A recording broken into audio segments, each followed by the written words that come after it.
Hi, editing Kerry here. Watching back over this footage and I'm still not entirely sure whether making this into a video is a good idea, but we'll let the internet decide. Um, I was having a particular, I'm sitting here at night time in my fairy lights. It's just the sun's just starting to set. I was having a particular shocker when I filmed all this. Part of me wants to scrap it because I don't know that it's entertaining. But part of me also wants to keep it because I think it's a far better representation of what a lot of people with autism and ADHD go through, especially late diagnosed women like me. I want to be very real on this channel, and even if that's, especially if that's not glossy, if that's not comforting and pleasant and entertaining, I think that's some of what needs to be out there, if that makes sense. Don't get me wrong, I'm profoundly embarrassed to look like a goober on the internet. I really am. I don't really want it out there, but at the same time, when I was first diagnosed, or even like looking to get diagnosed, it was the sort of thing I was looking for. Not because I wanted to see people in distress, but because I was like, am I fooling myself? Am I wrong? Am I on the wrong track? Am I even sure I have this? I think the less curated content and the more real people we see, the better idea we're going to have of what autism and ADHD looks like. So the cliff notes of what's upcoming is a sort of brief wiggly way through the infantilization of Pastels into like crushing despair, and I started to panic as I realized I couldn't find my words, and I had a pretty bad headache. As I realized I couldn't find my words and I wasn't making sense, I started to get down on myself, and the RSD kicked in and I really started to panic. And it's important, I think, to understand that that's what's happening because you don't really see it. You see me get low energy, but you don't really see, I'm not screaming and crying and throwing stuff. It's all inside. And I think this is part of the problem for late diagnosed women especially. We have become experts at imploding. So you don't see it's all inside. Doesn't mean it's not happening, doesn't mean it's not devastating, doesn't mean it's not upsetting to us. It's still there. It's just all inside. It's fussy, but keep it all inside. So I genuinely forgot that I was filming when I started having a shutdown, and I have decided to leave it in because I think it's important to understand what shutdowns, well, they look like for me anyway, but I think it's important to see what shutdowns look like, because I think we have a bit of an idea as a people. We have a bit of an idea what a meltdown looks like, the valid crash out, or, people, going postal, or, whatever the idea that people have attached to people outwardly losing control. I don't know that there's a lot of things out there that represent what inwardly losing control looks like, what collapsing in. And for reference, because I'm looking at the timestamps on the various videos, the various attempts I tried to film this, I was kind of shutting down a bit at a time and then shut down and dissociating for a while. It was about 45 minutes all up. Now, I have heavily edited that for your convenience, but just to give you an idea, just because it's not loud and just because it's not in your way doesn't mean it doesn't happen. And if yourself or someone in your life is shutting down, this is maybe what it looks like. You may even interpret as they're just gone quiet, or they're not talking to me, or they just want some time to themselves, and they could very well want all those things, or they could be shutting down. So this hopefully, I suppose enjoy, but this hopefully will start conversations with people that may see themselves represented, or even see their children or their loved one represented, and go, I may know what's happening here. I may know what's happening here. Does this start a conversation? Does this lead to someone getting better support, better understanding, a diagnosis, or whatever. So I hope this is of use. I hope you stick with me through chaos. Maybe you're here for the chaos. I don't know. I don't judge. But here is an attempt at infantilizing of pastels with a side of meltdown. Welcome back to my channel. If you're meeting me for the first time, I'm sure this is a lot for you. I'm Kerry. I'm a late diagnosed autistic and ADHD woman living in southwestern Sydney with my husband and our 2 boys. Our whole family is neurodivergent. Some of us are diagnosed, some not. What I wanted to chat about today is something that it's been a thorn in my paw for a long, long time, and I have whinged about this to many people. So now you get to enjoy this particular whinge. And that's the infantilization of pastels. So I think especially too for those assigned female at birth, there is a real push as young kids to perform a sort of femininity that tends to be attached to pastels. Pastels are soft, pastels are cute, pastels are baby blue, baby pink. Pastels are gentle, they're quiet, they're respectful, they're not trouble. They don't make waves. I find too a lot of things where women are, trying to make a stand. Like you say, for example, you see a movie or a TV show and a woman suddenly has oh my gosh, who is that? She takes off her glasses and shakes out her hair basically. But they always put them in dramatic colors. With the possible exception of Kate Hudson in How to Lose a Guy in 10 Days. They put her in a beautiful gold dress, although I would say gold stands out, so I'm splitting hairs. But bold colours are seen as powerful. Bold colours are seen as, oh, she's taking back her power, she's this, she's that. There's a real sense that once you learn to shake off childish pastels, you come into your own. And that grinds my gears because I love pastels. I have loved pastels my whole life, but I myself too fell into that trap. I turned my back on pastels as a young person because I wanted to be taken seriously.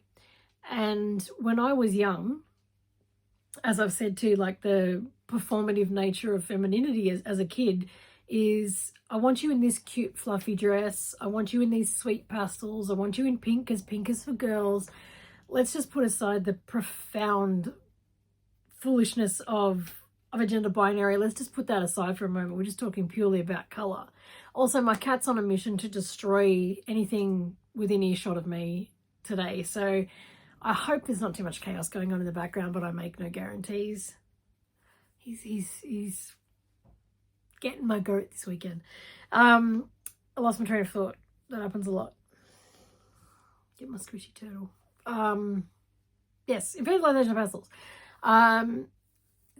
There is an idea, I think, of, and this happens to boys too, but particularly like those assigned female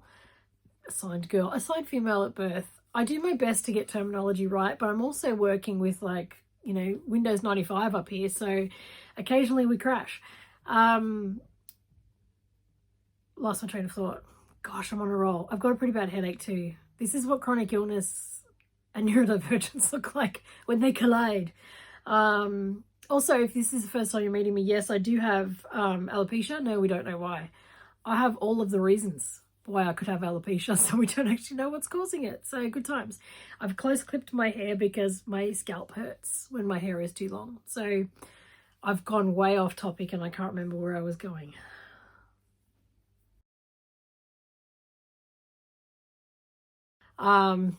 I love soft colors. I love soft fabrics. Like, I know you can't feel this through the screen, but this feels like cuddling a cloud. And same with my delicate little squishies. Like, I don't know, you can't see that, but you just know it's soft. And these have been dusted too. If you haven't seen that video, I'll link it below. So they feel cloud soft. They're not sticky at all. I've leaned into soft. It's okay to be soft. Being soft doesn't make you weak. Being soft doesn't mean that you're not intelligent. It doesn't mean that you don't have something important to say. It doesn't mean that you are should be taken less seriously. It's a choice of color, and it also doesn't mean too that because I may choose to wear baby pink that I am sweet or delicate or polite or restrained in any way. There's no personality that comes with pastels.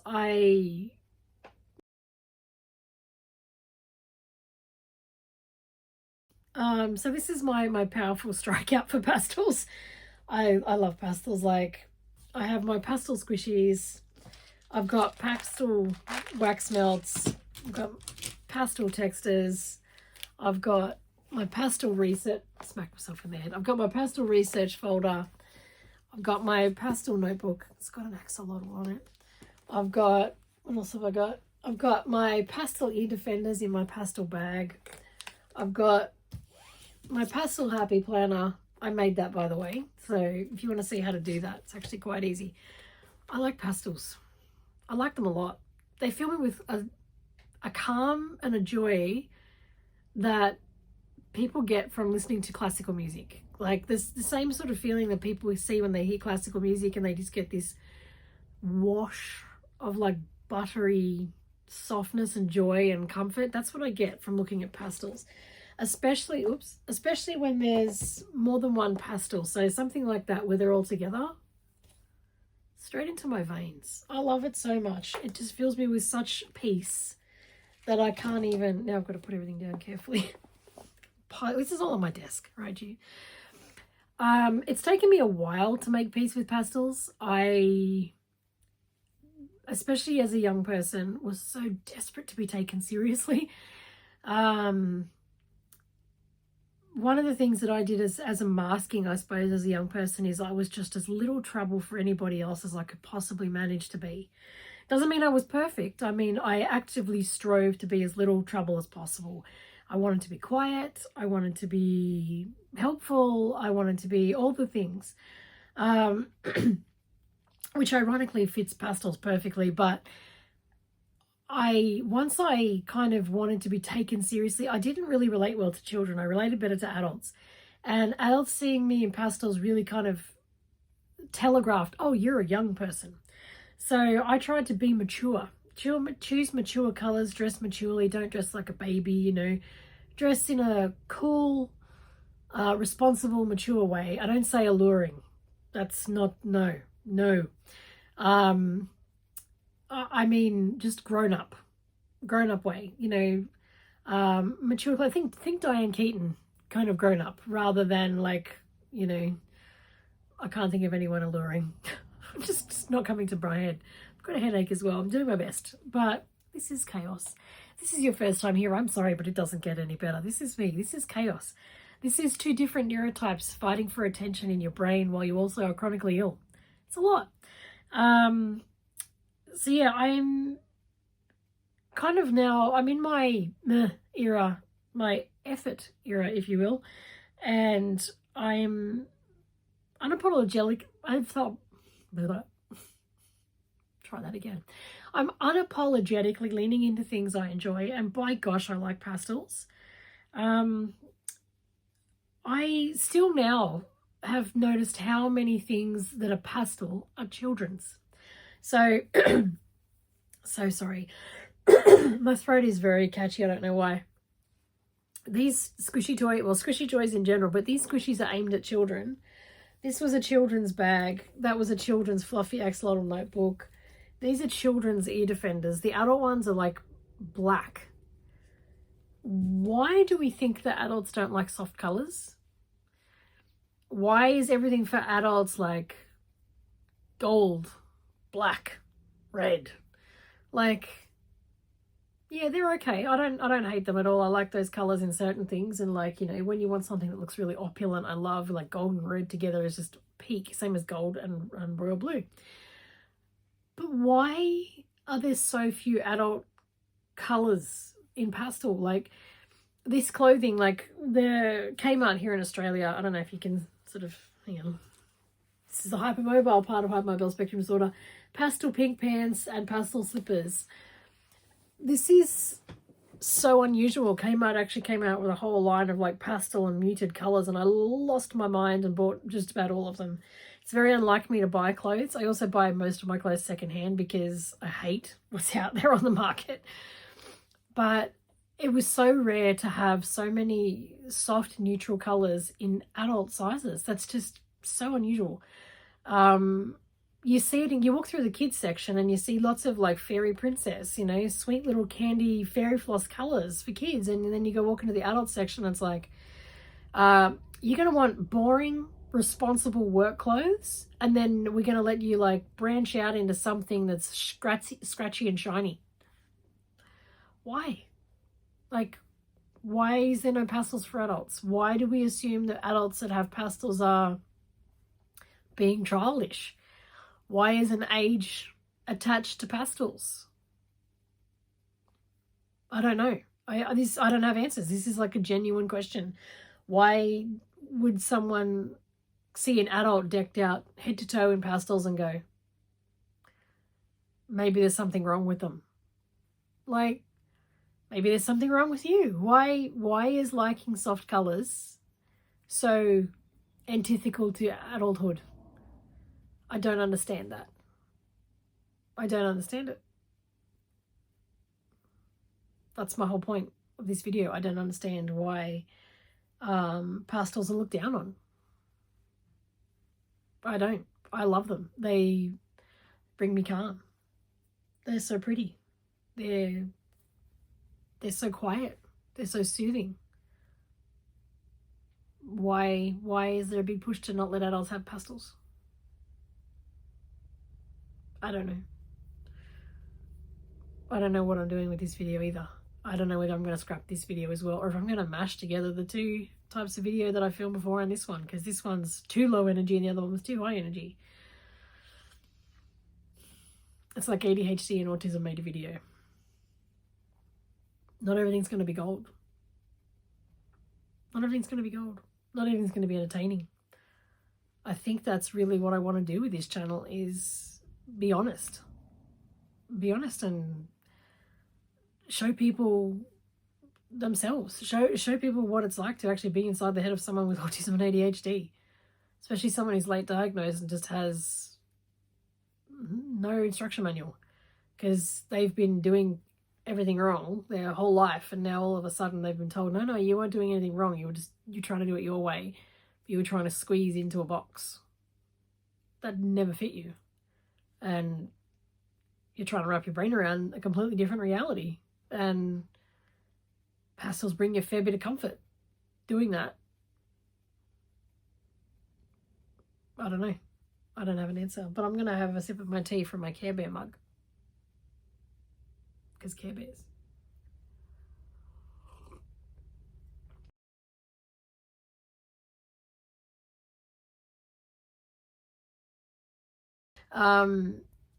I'm here on the internet being a goose for the entertainment of others, but also I'm hoping for some representation that's not super prevalent. Like, oh wow, good, another white woman. We never see any of those. I know. I'm talking about the kind of presentation of autism that you may not see, the kind of presentation of ADHD that you may not see. I have combined type ADHD, so inattentive and hyperactive. My hyperactivity is internal. I don't run under any circumstances.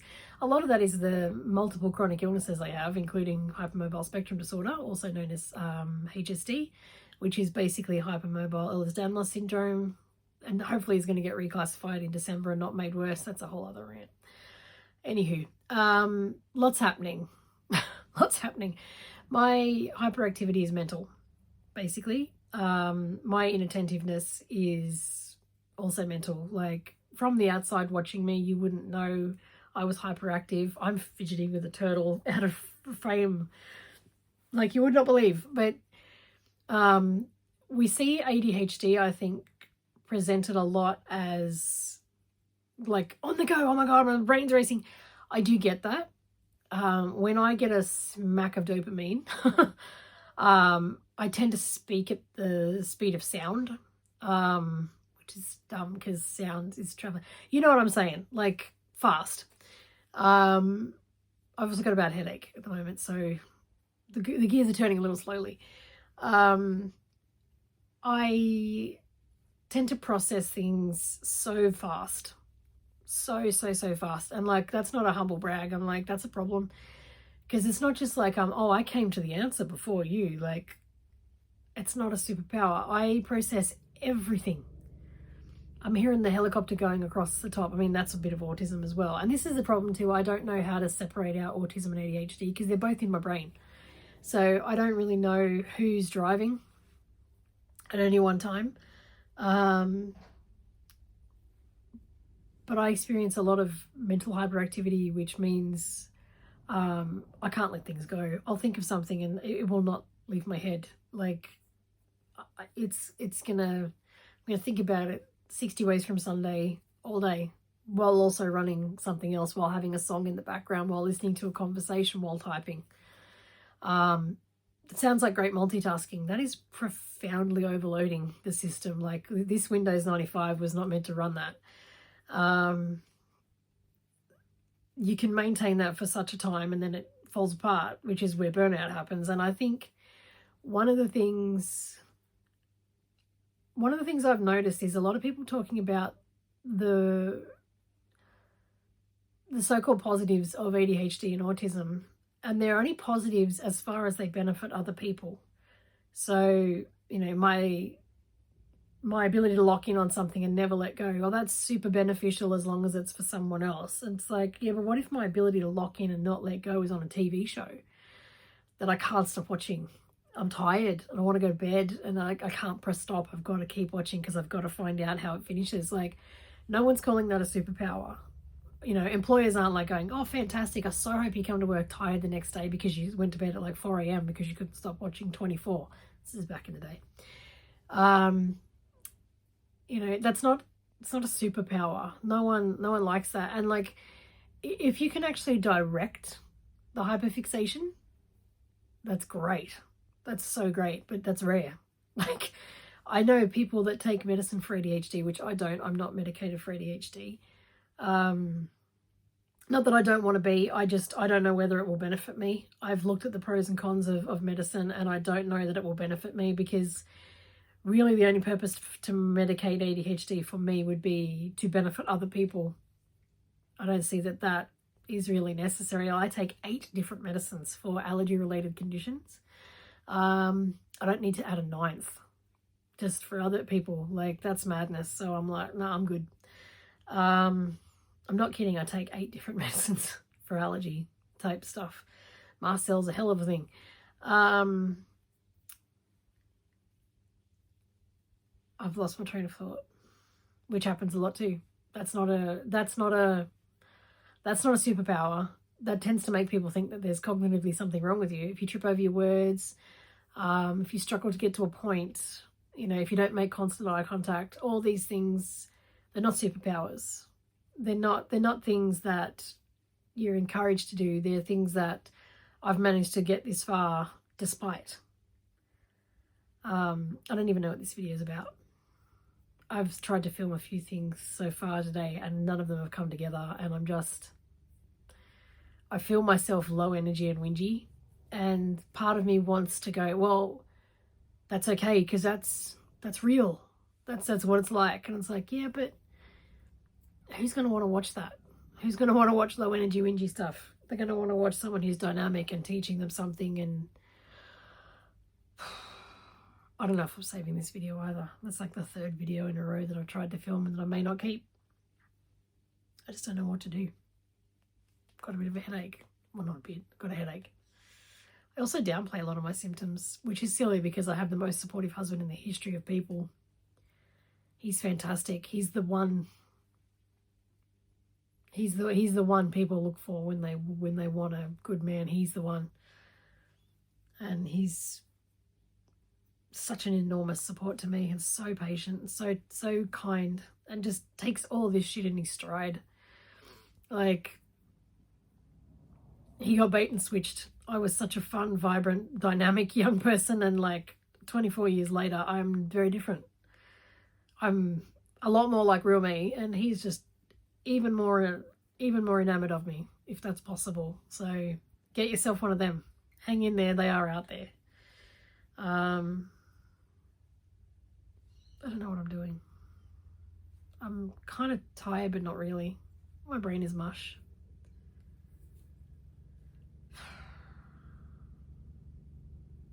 There's a helicopter just circling and circling, and it's banging into my noggin. It's distracting me, and I can't think clearly.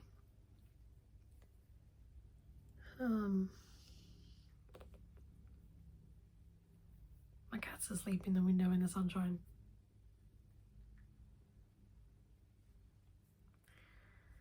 I don't know what to do. I want to be of use.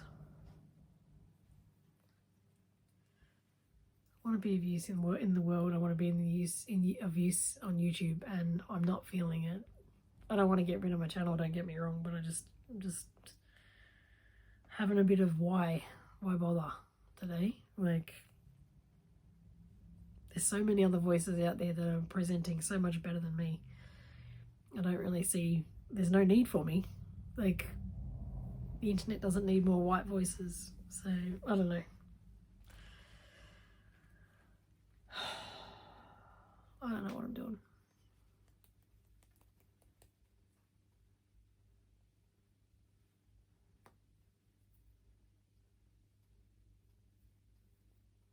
I'm not sad. It's okay. I'm just low. And this is what I'm like more often than not. I think that's a misnomer with ADHD, is people think that people that are hyperactive, whether it's mental or physical, are just bundles of chaotic energy and joy that just bounce around all the time. It's like, dude, no. We are neurodivergent people are far more likely to have anxiety and depression than the mainstream brain. And I don't think people realize that. That helicopter just won't go away. I'm gonna put my ear defenders on. Oops. Okay. At least I can't hear the helicopter.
Oh, it's still filming. Oh. I'm hot.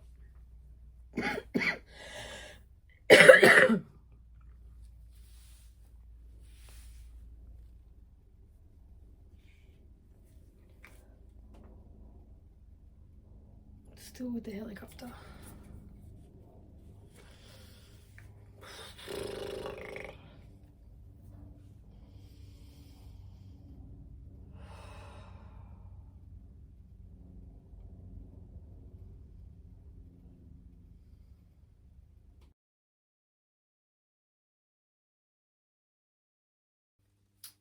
I started off making a video about pastels, why I love pastels and the infantilization of pastels and all the things, and I started to panic. I couldn't get my point across. I was conscious of the fact that I have limited amount of time to film. I mean, my family will give me as long as I want, but I will feel guilty if I spend too long. And then there was just so many noises. There was a helicopter that just kept, I don't even know if it's still going now. There's a helicopter that just kept doing laps. And I just lost my shit, basically. I unintentionally caught a shutdown on camera because I didn't even realize I was still filming. So let's talk about shutdowns.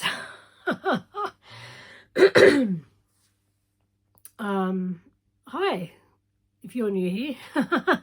Yes, I'm a lot all the time. And that's okay. It's okay to be a lot. My name is Kerry. I'm a married mum of two. We live in southwestern Sydney with our two boys. We're a neurodivergent family. I'm late diagnosed autistic ADHD combined type. And I'm trying to figure that out. I'm trying to understand it. I'm trying to figure out how to work with it. I'm trying to figure out what that means for all of the years that have come before. My two boys are autistic, so I understand autism through the lens of young boys. I don't understand what autism looks like for someone who's kept it neatly hidden in a back pocket for 40 something years. I'm figuring it out. There are some creators making content like this. I'm not the only one. I have ADHD, or ADHD as the internet has dubbed it. I don't love the term ADHD because I think that implies that there's a blend. And I think that's part of the problem, is that they don't blend. They work against each other. Sometimes they work with each other, but they work against each other. And having two different neurotypes on a Windows 95 computer is chaotic at best. I'm a happy person. I have a good life. I love my husband more than life itself. My two boys are amazing. Our eldest is very struggling with a profound autism and a whole bunch of other things. I homeschool our youngest son. Like, life is good. Life is good. I also know I live a profoundly different existence to other people. Like me, people my age, other women, I'm different. That's good. Like, that's a good thing. I've always kind of taken a bit of pride in being the weird one, but at least I understand now why I'm the weird one, I suppose. But I'm trying to figure this out. I'm trying to put one foot in front of the other and figure out what I do. Like, you'll probably hear people that are recently diagnosed talk about a drop-off. So it's not where you get diagnosed and all of a sudden you start being more autistic or more ADHD. It's where, best I can explain it is like if you've been walking around in a dark room bumping into stuff for decades and suddenly someone turns on the light and you're like, oh my goodness, there was a table there. Oh, there was tacks on the floor. You start to actually see the things that were in your way the whole time. That doesn't mean you're not going to bump into them. Doesn't mean that you're cured. It just means that suddenly you see them. And it's hard to go from darkness to light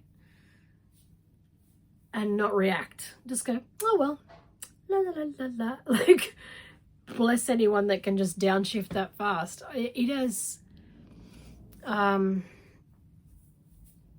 it's thrown me for a loop, honestly. It's validated a lot of things that I really felt but couldn't prove.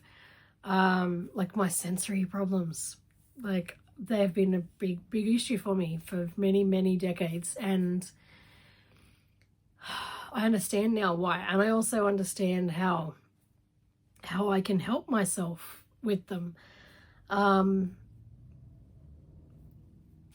I think that's probably the thing I want to do more than anything with this channel. Like, I made this channel for a couple of reasons, really. I made it for something to do that's just for me, because as a parent, and especially a homeschooling parent, as much as I adore my son, you tend to lose a fair bit of your personality when you become a parent. You get called by your such and such as mum and not your first name. That was why I started my cake business back in the day, which folded due to COVID and my massive burnout. That's been going on for 7 years. I'm a little better now.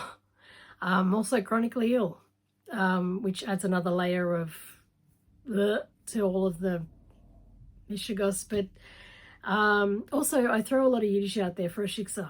Just no idea why. I watched a lot of The Nanny.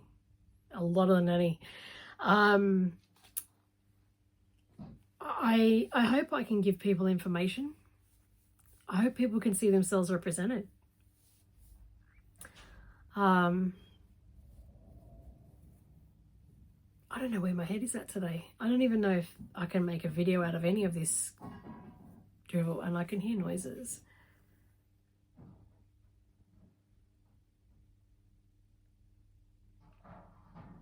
What is that? Is that my husband moving a garden bed around? I think it is. Because my husband was out the front putting his back on the line to fix up our raised garden bed, and I'm sitting in here freaking out in my soft pastels.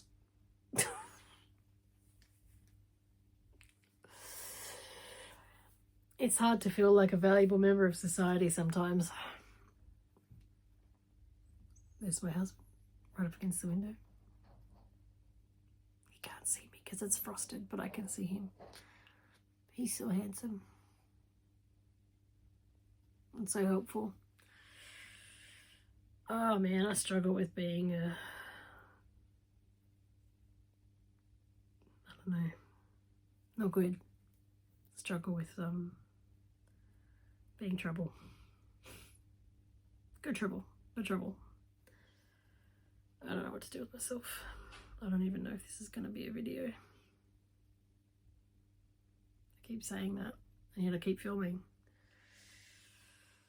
I'm also spinning my turtle, which is surprisingly fun.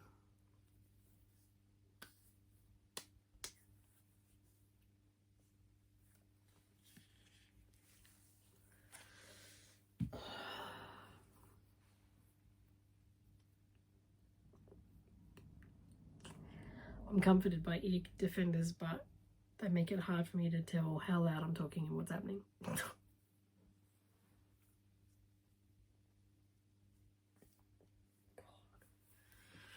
I feel like such an idiot.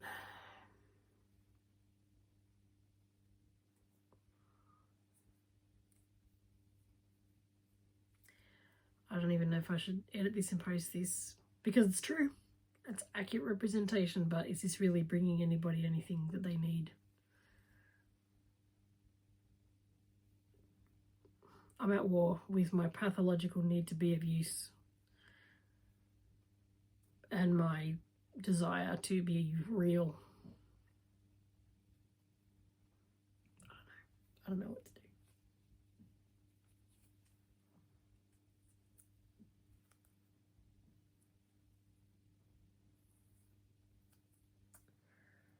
Also got a headache, which is not helping.